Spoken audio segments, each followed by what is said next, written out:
මේ තියෙන්නේ වැල්ලම්පිටි රෙක්ටිෆයර් එකක්. ඉතින් අපි බලමුද මේ වැල්ලම්පිටි රෙක්ටිෆයර් එක ඇතුලේ මොනවද තියෙන්නේ කියලා. ඉතින් අපි බලමු ඉතින් කරේ.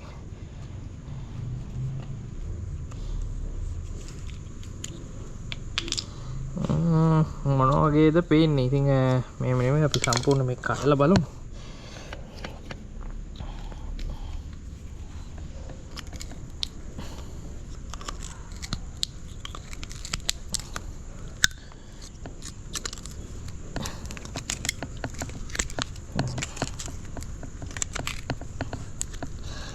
මේ තියෙන්නේ මේ මට්ටම් ඔය මට්ටම් ලෑලි තියෙන්නේ ඔය බාස්ලා බදාම මේව කරන්න ගන්න මට්ටම් ලෑලි. ඉතින් ඇල්මිනියම් බාර් එකක් මේක. ඔය හඩ ඇරලා එහෙම තියෙනවා මේක ගන්න. අන්න ඒකකින් තමයි මේක හදලා තියෙන්නේ. තව එකක් කඩලා බලමු.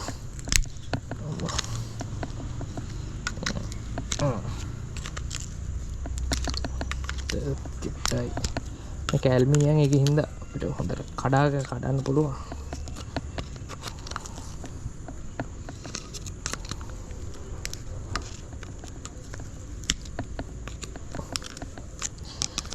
right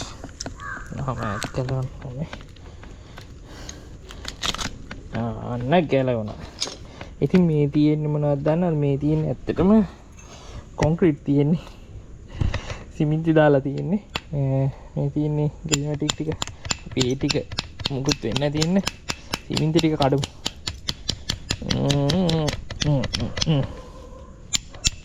ලයිට් එකක් තියෙනවා. කොන්ක්‍රීට් එකක් දාලා තියෙන්නේ. අප්පට සිරි. ලයිට් එක නම් කැඩුනා. මේ වයර් දෙක නම් හොයාගන්නත් නෑ. මේ බොරුවටද කොහෙද දාලා තියෙන්නේ? මේ ලයිට් එක. හැබැයි වයර් එකක් ආපු පාරක්වත් නෑ කොහෙන්ද. අනේ මේ තියෙනවා. පුංචි වයර් එකක් තියෙනවා. ඉතින් ඒක කොන්ක්‍රීට් වලට දිය වෙලා ගිහිල්ලා. ඔන්න අපි කොන්ක්‍රීට් කැල්ලක් කරමු. right. වෙන්න තියෙනවා රෙසිස්ටර් 4ක්. මේක ඇත්තටම මං හිතන්නේ 9 වසරේදීද කොහෙද උගන්වන්නේ මට මතකයක් නැහැ කීයද කියලා. මෙන්න මේ ඩයෝඩ් 4ක් තියෙන්නේ. ඩයෝඩ් 5ක් තියෙනවා. ඉතින් මෙන්න මේ ඩයෝඩ් ටික තමයි දාලා තියෙන්නේ. ඉතින් මේක ඇතුලේ. ඉතින් මේවා ඇත්තටම හොඳයි. මේ 2 ස්ටොක් මේ තියෙන 2 ස්ටොක් රිවිල් එකේ තමයි මේක තිබුණේ. ඉතින් මම දැන් හැදුවා. ඉතින් ඇත්තටම මේක දාන එක හොඳයිද? ඉතින් ඇත්තටම ගොඩක් අය කියන්නේ මේ වැල්ලම්පිටි රෙක්ටිෆයර් දැම්මහම පට්ට ඉක්මනට charge වෙනවා කියලා.